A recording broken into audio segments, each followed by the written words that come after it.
10 सितंबर। बस चंद दिन शेष हैं जब दिल्ली में G20 की बैठक होने वाली है, जिसके लिए तैयारियां जोर शोर से चल रही हैं। सुरक्षा भी चाक चौबंद कर ली गई है। दिल्ली को सजाया संवारा जा रहा है। दिल्ली को बेहद खूबसूरत बनाया जा रहा है। गमले, फूल, हरियाली, हर मुमकिन कोशिश की जा रही है दिल्ली को साफ, स्वच्छ और दिल को खुश कर देने वाला बनाने की। सौंदर्यीकरण ऐसा जो एक बार देख ले तो वो मोहित ही हो जाए। लेकिन ये क्या, दिल्ली में ही कोई है जिसे ये सब रास नहीं आ रहा?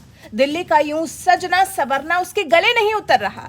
प्रशासन जहां दिल्ली को सजाने में रात दिन एक किए दे रहा है, वहीं दूसरी तरफ कोई तो है जो इस सभी व्यवस्था से चिढ़ रहा है और जैसे पूरी तैयारी बिगाड़ने पर उतरा है। सोचिए, लाइटिंग और सौंदर्यीकरण के लिए लगाए गए बिजली के केबल को लोग काट दे रहे हैं। कई जगहों पर फाउंटेन के लिए जो पीतल के नोजल लगाए गए थे उसे भी बेच दे रहे हैं। केबल काटे जाने से कई जगह पर रिंग रोड पर अंधेरा सा पसर गया है। पिछले 1.5-2 महीने से जिस तरह से दिल्ली को सजाने संवारने के लिए मेहनत की जा रही थी, लग रहा है जैसे पूरा का पूरा मेहनत पर पानी फेर दिया गया है।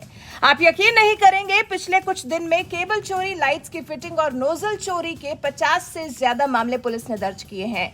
ये 100% सच है। दिल्ली को सजाना संवारना जैसे सब कुछ बेकार किए दे रहे हैं ये चोर। पूरी मेहनत को खराब कर दे रहे हैं। अलग अलग देशों के राष्ट्राध्यक्ष आ रहे हैं। उन्हें हमारे देश में आकर किसी चीज की कमी ना हो, इसके लिए पूरी शिद्दत से काम किया जा रहा है। लेकिन यहाँ तो जैसे चोरों ने, नशा करने वालों ने सब कुछ बर्बाद करने का ही ठान लिया है। प्रगति मैदान, मथुरा रोड और भैरव मार्ग पर भी बिजली के तार काट दिए गए हैं। वहां तो बिजली कम आने की स्थिति से निपटने के लिए जनरेटर की वैकल्पिक व्यवस्था तक की गई थी। इसके लिए तारों को मोटे मोटे केबल से कनेक्ट किया गया था, लेकिन चोरों ने इसे भी नहीं छोड़ा। पीडब्ल्यू अफसरों ने इस बाबत कहा, कॉपर महंगा होता है जिसे स्मैकिए चोरी छिपे काटकर बेच दे रहे हैं। सुंदर नगरी के डीजी सेट के कॉपर वायर लगातार चोरी किए जा रहे हैं। इससे मथुरा रोड का स्ट्रेच भी अंधेरे में है।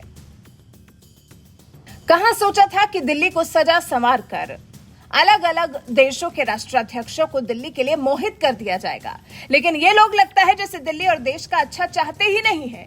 यमुना बाजार, हनुमान सेतु और निगम बोध घाट के आसपास तो जैसे सब कुछ तहस नहस कर दिया गया है। यहाँ तक कि सलीमगढ़ फोर्ट की लाइटिंग के लिए भी जो एल्यूमिनियम वायर लगाए गए थे उस पर भी हाथ साफ कर लिया गया। इससे पूरा किला अंधेरे में डूब गया है। इतना ही नहीं, कनॉट प्लेस के भी सभी पॉइंट्स के साथ सरदार पटेल मार्ग, पंचशील मार्ग, कौटिल्य मार्ग, राजाजी मार्ग, तीन मूर्ति, विनय मार्ग, अकबर रोड, शेरशाह रोड, जाकिर हुसैन मार्ग, भंडारा रोड, केजी मार्ग, जनपथ, संसद मार्ग, हैदराबाद हाउस, कॉपरनिकस मार्ग, पुराना किला रोड, इंडिया गेट के नजदीक बड़ी संख्या में खूबसूरत पौधे, गमले रखे गए थे। यहाँ पर भी दिल्ली का अच्छा ना चाहने वालों की नजर गड़ गई है। एक जगह तो 150 गमले में से सिर्फ 30 ही शेष रह गए हैं। बाकी के 120 गमले चोरी हो गए हैं। अब गमलों को बचाने के लिए निगरानी करनी पड़ रही है, लेकिन सवाल यह है कि निगरानी कहां कहां की जाएगी, कहां कहां पर नजर रखी जाएगी। और जब पूरी दिल्ली को सजाया संवारा जा रहा है तो फिर कहां कहां की पहरेदारी कराई जाए? ये तो लोगों की अपनी जिम्मेदारी होनी चाहिए कि वो कैसे अपनी दिल्ली को यूं ही स्वच्छ और सुंदर बनाए रखने के लिए प्रयास करें। लेकिन अफसोस, यहाँ तो मेहनत पर पानी फेर देने का काम किया जा रहा है। ऐसे में सवाल तो ये उठेगा ही कि ये कैसी दिल्ली है, ये कैसे दिल्ली के लोग हैं जो दिल्ली में कुछ जब अच्छा होने जा रहा है उसे भी नहीं देख पा रहे। बल्कि ये जिम्मा तो जनता को अपने ऊपर लेना चाहिए था कि दिल्ली की आम जनता ये ख्याल रखे कि जिस तरह से दिल्ली में इंतजाम किए जा रहे हैं ये यथावत ऐसे ही रहे। लेकिन दिल्ली में तो जैसे चोर लुटेरों की भीड़ भरी पड़ी है, वैसे ये जो दिल्ली से सामान चोरी होने की खबर आई है, जिस तरह से दिल्ली को वापस उसी हाल में पहुंचाने का प्रयास किया जा रहा है, इस बारे में आपका क्या कुछ कहना है? अपनी राय हमें कमेंट कर जरूर बताएं।